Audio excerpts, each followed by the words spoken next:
Monsoon कई बार उत्तर भारत से विदा होने के समय भी बारिश देता रहता है, लेकिन पिछले कई दिनों से 3-4 दिन हो गए हैं जब उत्तर भारत से बारिश की गतिविधियां खत्म हो गई हैं और उत्तर भारत के क्षेत्रों में पश्चिमी दिशा की हवाएं चलने लगी हैं। हर चुनौती के लिए तैयार एग्रोस्टार की एटम तिरपाल टियर लॉक टेक्नोलॉजी से बनी, तेज धूप में भी खराब न होने वाली यूवी प्रोटेक्टेड, फसल और पशुओं को बारिश के पानी से बचाने वाली 100% वाटरप्रूफ, 120 जीएसएम की बनी, वजन में कम, मजबूती में बेमिसाल एग्रोस्टार की एटम तिरपाल। उचित सलाह, ओरिजिनल उत्पाद और आकर्षक ऑफर्स के साथ खरीदी करने के लिए आज ही अपने नजदीकी एग्रोस्टार की लाल दुकान पर जाएं। नमस्कार, स्वागत आप सभी का मौसम तक चैनल पर। मैं हूं देवेंद्र त्रिपाठी। अगले 3 दिनों के दौरान यानी 29-30 सितंबर और 1 अक्टूबर के दिन पूरे भारत में कितना बदल सकता है मौसम का मिजाज, आइए समझने की कोशिश करते हैं। फिलहाल जिस तरह की हवाएं यहाँ पर दिख रही हैं पंजाब, हरियाणा, दिल्ली और राजस्थान, उत्तर प्रदेश के ऊपर, साथ ही साथ बिहार के उत्तर पश्चिमी इलाकों में और मध्य प्रदेश के अधिकांश भागों पर ये हवाएं और इंटेंसीफाई होने जा रही हैं।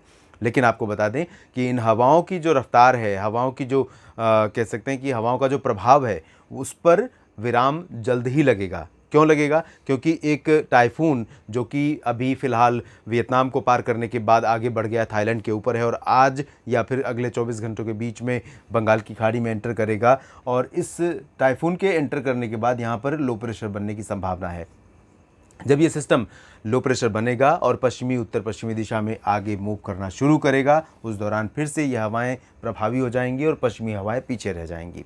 तो इतना कुछ बदल जाएगा आने वाले समय में, लेकिन ये सब कुछ होगा दशहरा के बाद। दशहरा से पहले पंजाब से लेकर यूपी और एमपी तक मौसम मुख्यतः इसी तरह से साफ रहेगा और शुष्क रहेगा। बारिश कहाँ पर होगी इसकी बात करते हैं। आज यानी 29 सितंबर को पूर्वोत्तर भारत में नागालैंड से लेकर मणिपुर, मिजोरम, त्रिपुरा और मेघालय के बीच में कई जगहों पर मध्यम से भारी वर्षा हो सकती है। तकरीबन 15 से 35 मिलीमीटर रेनफॉल के बीच बारिश का आंकड़ा यहाँ पर हो सकता है। अरुणाचल प्रदेश में भी बारिश होगी, लेकिन यहाँ पर इंटेंसिटी 5 से 10-15 मिलीमीटर के आसपास रहेगी, उससे ज़्यादा बारिश नहीं होगी ज़्यादातर जगहों पर। जबकि पश्चिम बंगाल के उपहिमालयी भागों, सिक्किम और गंगेय भागों में और बिहार के तमाम दक्षिण पूर्वी क्षेत्रों में और झारखंड में यहाँ पर कई इलाके ऐसे हो सकते हैं जहाँ मूसलाधार वर्षा का सिलसिला देखने को मिल सकता है और बारिश के साथ साथ यहाँ तेज़ हवाएं चलने, लाइटनिंग और थंडरस्टॉर्म होने की संभावना और आशंका भी रहेगी। तो मौसम जब बिगड़ता हुआ देखें तो किसान भाई हों, मजदूर भाई हों या बाहर आप किसी भी काम से बाहर जा रहे हैं, तो बिगड़े हुए मौसम के बीच में बाहर खुले में रहने से बचें, क्योंकि कई बार लाइटनिंग, थंडरस्टॉर्म की गतिविधियां यहाँ पर जानलेवा हो सकती हैं। जैसा कि पिछले दिनों में आपने देखा था जब Indo Gangetic plains including Prayagraj में बहुत ज़्यादा लाइटनिंग के साथ बारिश हुई थी। इसके साथ साथ पूर्वी भारत के बाद ओडिशा और छत्तीसगढ़, महाराष्ट्र, मध्य प्रदेश, तेलंगाना, आंध्र प्रदेश, इन भागों में कई जगहों पर वर्षा होगी। गुजरात में भी बारिश होगी और साथ ही साथ तमिलनाडु के तटीय इलाकों में और इंटीरियर पार्ट्स में भी बारिश होगी। केरल में भी बारिश की गतिविधियां बढ़ सकती हैं। तो ये तो रही आज की स्थिति। अब जानते हैं 30 सितंबर की स्थिति क्या रहने वाली है। 30 सितंबर को भी आप देख सकते हैं, 30 सितंबर को ये हवाएं और ज़्यादा जोर लगाकर आगे बढ़ रही हैं और ज़्यादा प्रभावशाली लग रही हैं। तो बंगाल की खाड़ी से अभी जो आर्द्र हवाएं पहुंच रही हैं, उन हवाओं को ये पीछे पुश करते हुए आगे बढ़ गई हैं और महाराष्ट्र के तमाम इलाकों तक, विदर्भ को अपने दायरे में ले लिया है, उत्तर पश्चिमी छत्तीसगढ़ को अपने दायरे में ले लेंगी हवाएं, साथ ही साथ झारखंड और बिहार के भी पश्चिमी इलाकों को अपने दायरे में ले लेंगी।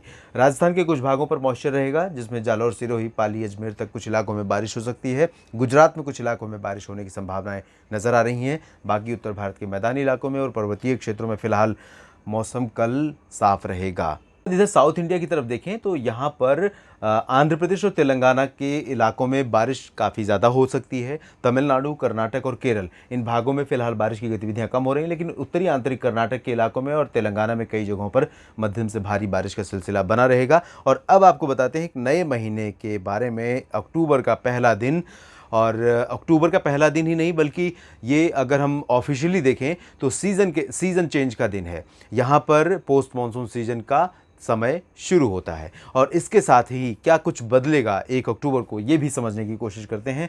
उत्तरी हवाएं देखिए और अधिक प्रभावी हो गई हैं। छत्तीसगढ़ को भी पूरे इलाके को अपने दायरे में ले लिया और साथ ही साथ मराठवाड़ा और मध्य महाराष्ट्र के मराठवाड़ा और विदर्भ के अधिकांश इलाकों में और झारखंड, बिहार, उत्तर प्रदेश, बाकी सभी इलाकों में ये हवाएं लगातार प्रभावी हो रही हैं। लेकिन महाराष्ट्र में कई जगहों पर, मध्य महाराष्ट्र और कोंकण गोवा, दक्षिणी गुजरात में कुछ इलाकों पर, दक्षिण पश्चिमी मध्य प्रदेश में कुछ इलाकों पर बारिश की संभावना है। उड़ीसा, झारखंड और पश्चिम बंगाल के क्षेत्रों में कई जगहों पर बारिश जारी रहेगी। इधर तमिलनाडु और आंध्र प्रदेश के रायलसीमा और तटीय आंध्र प्रदेश के इलाकों में, उत्तरी आंतरिक कर्नाटक के इलाकों में, केरल के तटीय इलाकों में कई जगहों पर वर्षा का सिलसिला बना रहेगा। पूर्वोत्तर भारत में भी कई स्थानों पर NMMT में, खासतौर पर नागालैंड, मणिपुर, मिजोरम और त्रिपुरा और मेघालय में, इन भागों में कई जगहों पर वर्षा का सिलसिला बना रहेगा। इसके बाद हम आपको बताते हैं कि 3 और 4 अक्टूबर से भारत के तमाम राज्यों पर बारिश बढ़ने वाली है। वजह वही सिस्टम जो कि दक्षिण पूर्व एशिया की तरफ से भारत में बंगाल की खाड़ी में पहुंचेगा और फिर यहाँ पर फिर उभरेगा, री इमरजेंस इसका होगा और प्रभावी होकर भारत के मेनलैंड को, तमाम राज्यों को बारिश देगा। हो सकता है कि पंजाब तक बारिश पहुंच जाए। फिलहाल इस वीडियो में इतना ही। आप लगातार जुड़े रहिएगा मौसम तक चैनल के साथ। आपके शहर, आपके राज्य, आपके गांव के बारे में होने वाले मौसमी बदलाव की जानकारी आप तक मौसम तक चैनल पर ही मिलती रहेगी, पहुंचती रहेगी। बस आपको करना ये होगा कि अगर अभी तक आपने चैनल को सब्सक्राइब नहीं किया तो ज़रूर कर लीजिए, बेल आइकन पर भी क्लिक कर लीजिए ताकि हर अपडेट आप तक पहुंच सके। लाइक और शेयर करना ना भूलें, कमेंट भी करें। धन्यवाद।